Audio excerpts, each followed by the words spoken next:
दशहरा पर्व चल रहा है, उसमें लोगों का किस चीज का ध्यान रखना चाहिए, किस प्रकार से वह हमारे महापुरुषों का पालन करते हुए उनको उनके दिए गए रास्ते पे चलना चाहिए, या कुछ ऐसा कुछ छोड़ थोड़े बहुत कम शब्दों में हमारे दर्शकों को क्या बताना चाहेंगे आप? कुछ हाँ, तो जरूर उनके बताइए। आचरण से शिक्षा लेनी चाहिए। हम क्या करते हैं, चित्र की पूजा करते हैं लेकिन चरित्र की उपासना करते नहीं। उसके चरित्र की पूजा करो। तो श्री राम ने जो अच्छे कर्म किए, माता पिता की सेवा की, माता पिता का आदर किया, तो हम भी ऐसा ही करें। सबसे पहली शिक्षा ये है।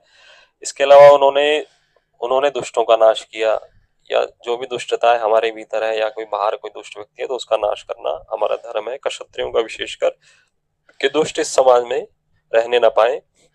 इसके अतिरिक्त जो पारिवारिक प्रेम था उनका, अपने भाइयों के प्रति प्रेम था, कितना प्रेम था ये तो आपको पता ही है।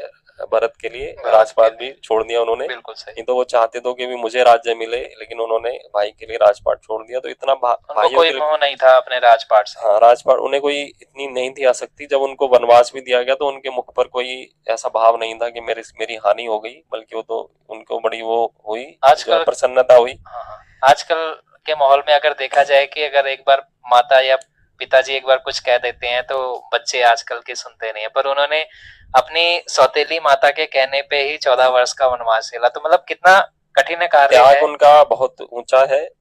तो ये आदर्श जो उन्होंने रखा है कि भी किसी का मोह नहीं रखा, जो भी है राजपाट का, संपत्ति का मोह नहीं रखा। इसके अतिरिक्त भाइयों के प्रति प्रेम तो कहाँ मिलेगा। भाइयों के प्रति प्रेम हम आजकल तो चाहते हैं दूसरों का छीन लें। छीन ले, भाई बिल्कुल भाई सही। भाई भाई का शत्रु हो रहा है। और वो चाहता है कि भी इसका धन हरण कर लूं, उसका हरण कर लूं। उसके उसमें प्रेम रहा नहीं है। तो यह देखो कितना बड़ा प्रेम उन्होंने उन्होंने भाई के लिए त्याग कर दिया। और यही नहीं, सीता के प्रति भी प्रेम था, पत्नी के प्रति। उसके लिए कितनी खोज की, कितना करा उन्होंने, परिश्रम कितना किया, स्वयं भी खोजा और हनुमान आदि के द्वारा भी उसको ढूंढने का कोशिश करी, प्रयास किया। और फिर उसका अंत भी करा। रावण का सारी सेना लेके गए। कितना कितना पुरुषार्थ है।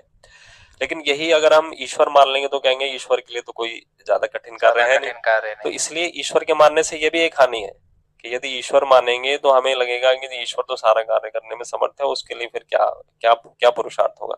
लेकिन यदि हम उसको मानेंगे मनुष्य के रूप में, कि मनुष्य होकर उन्होंने इतने बड़े बड़े काम किए, तो हमारे हमारे अंदर प्रेरणा आएगी कि मनुष्य होके जब वो ऐसा ऐसा उन्होंने कर सकता, तो हमारा भी तो है सामर्थ्य कि हम भी उनके जैसा कार्य करें।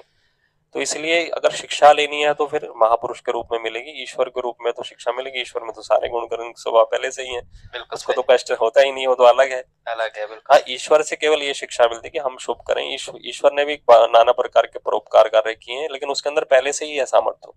लेकिन जो मनुष्य होके जिसमें सामर्थ्य अल्प हो, वो ऐसा कार्य करके दिखाए, तो उसकी भी बड़ी महानता